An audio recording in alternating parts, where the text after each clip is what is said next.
and just get to experience all the glory that is the senior ball. I've heard a lot about it. My dad said he's been watching it since he was a kid, and I always had dreams of me playing in it.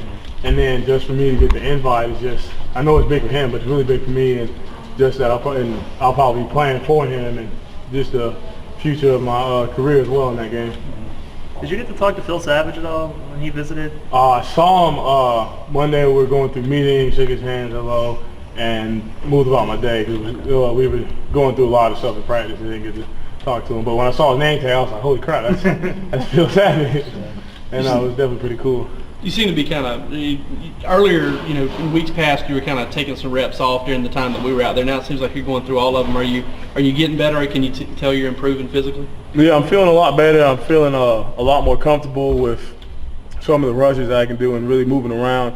Because I think now is just, or this week's really just been about getting my body used to what it used to be able to do, and really just getting comfortable with certain movements and not thinking about tearing my groin again, anything like that. Just really thinking on just making plays and getting back to my old self. How many snaps did you play last week?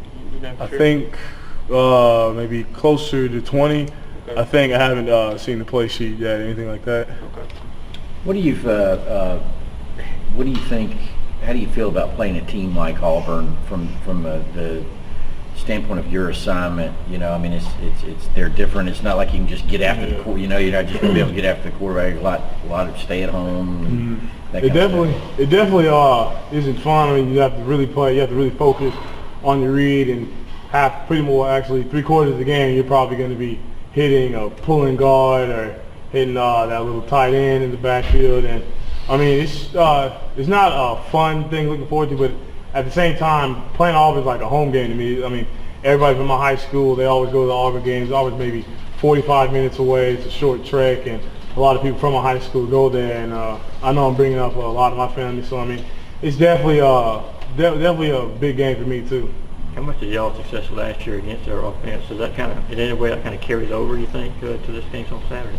If we can execute like we did last year, we can get guys to focus on their keys and not worry about trying to make someone else's play, and really just have great eye control of this game, because that's what I really feel like this game's all about, is really eye control and focusing on your key and not trying to do too much and not trying to see a lot. How much does their tempo challenge that focus? I mean, Coach Rick talked about how they run it instead of throwing it around, and that makes it tough when you guys stop and run. I mean, it definitely sucks. I mean, you just have to really get them in situations where they can't take advantage of the tempo that they can go at. I mean, if you get TFLs, you get sacks, you get plays in the backfield, I mean, you can stop the momentum and force them to actually change their play calling and actually make corrections and not just go off script. And I mean, you just really can't let them make big plays, because if they do, they're going to keep going and keep repeating it over and over again. And you just got to focus on not letting them get those plays.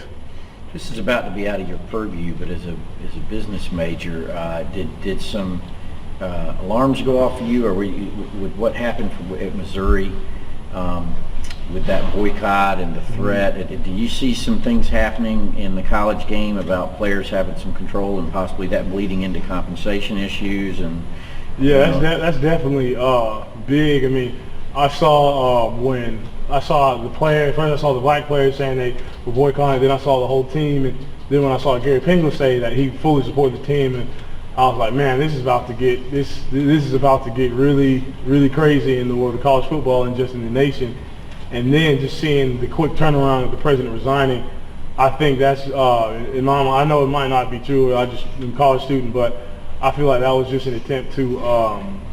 I just feel like they were trying to quell the situation before it got even bigger, which is how I feel it's going to get in the next couple of years. But I mean, that just shows how strong or how much impact and power a college football team can have on the nation and on their team. You think that could embolden players on other issues then? I mean, you mentioned how quickly the president resigned after Missouri's players did what they did. Do you think that could embolden players to be quicker about taking those kind of steps?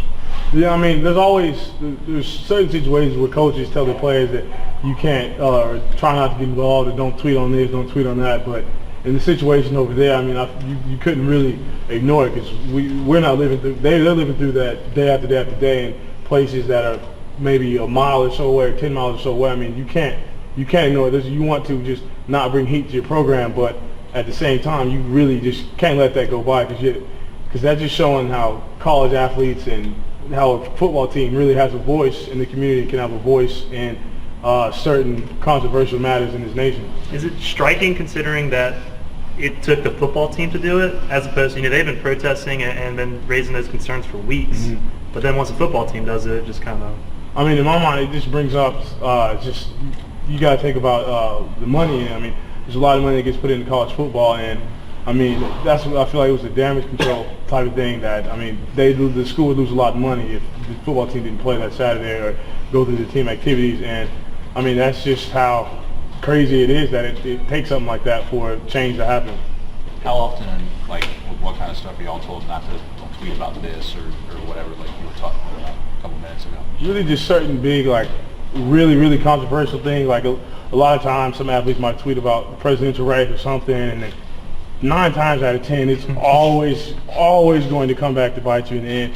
You're just sitting there seeing idiots or people who don't know, or politics. I'm not the biggest politician here, but you see people who having the slightest inkling about politics tweet about something, and it makes you angry because you want to tweet them, you want to correct them, but you can't. And I mean, and also in those type of situations, you really see the true colors of your fans and true colors of people that follow you or that might see what you put out there or what you see as well.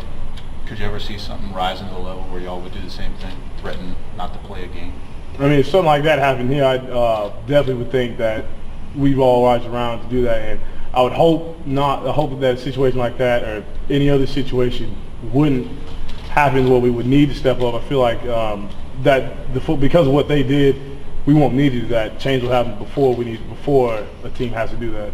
How do you think Coach Rick would respond putting Gary Pinkel's shoes? I mean, you've been around him for 4 years now. I feel like Coach Rick would definitely have the same stance that Gary Pinkel did, because Coach Rick has the utmost faith in us. He believes in us, and if we feel that we're being slighted, or if we feel that we're being slighted and Coach Rick knows it, I mean, I have the utmost faith that he'd be there to stand by us side by side and support whatever our value or whatever our view or